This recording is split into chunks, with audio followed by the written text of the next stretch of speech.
Word of blessing, Word of blessing, word of blessing, word of blessing, word of blessing, word of blessing, word of blessing, word of blessing.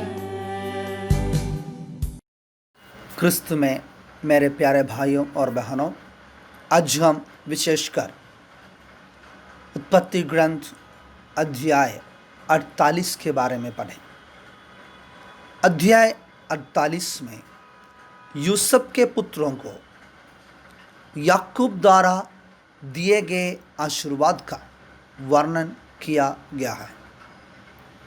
अगले 2 अध्यायों में याकूब ने अपने बच्चों को अपने मृत्यु के कुछ दिन पहले दिए गए आशीर्वादों का वर्णन किया गया है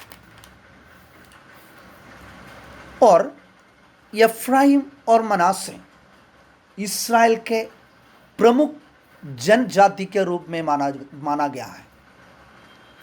धीरे धीरे एफ्राइम मनासा से अधिक महत्वपूर्ण जनजाति रूप बन गया।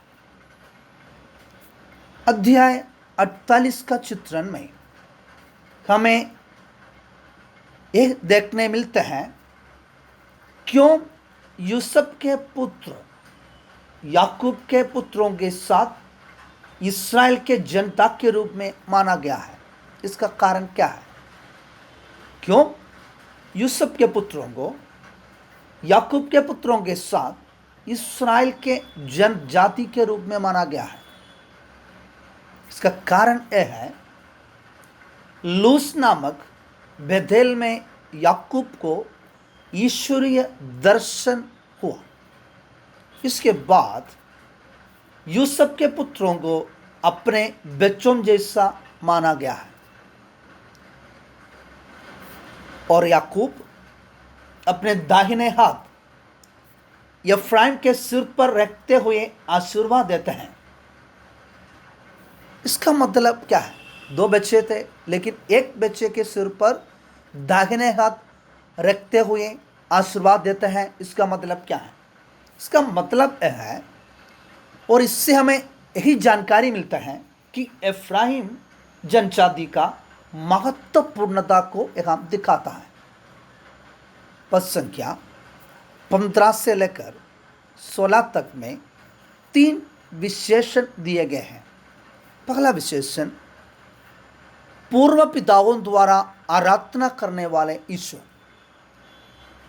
इस विशेषण का तात्पर्य है कि ईश्वर केवल एक ही ईश्वर है जो स्वयं प्रकट करता है और पीढ़ियों से आराधना की जाती है। दूसरा विशेषण है चरवाहा। ईश्वर चरवाहों के पूर्वजों के लिए एक चरवाहा की तरह अनुभव होता है। और तीसरा है देवदूत। देवदूत विशेषण में ईश्वर को इस्राएल के उद्धारक के रूप में दर्शाया गया है। यह ईश्वर के उद्धारक और उद्धारकर्ता के रूप में पहला उल्लेख है। यह पहला उल्लेख से 48 अध्याय समाप्त हो जाता है। विशेषकर हम 48 अध्याय पढ़ें। ये सब चीज़ मन में रखते हुए हम मनन चिंतन करें। प्रभु ईश्वर आप सबको आशीष दे। आमीन।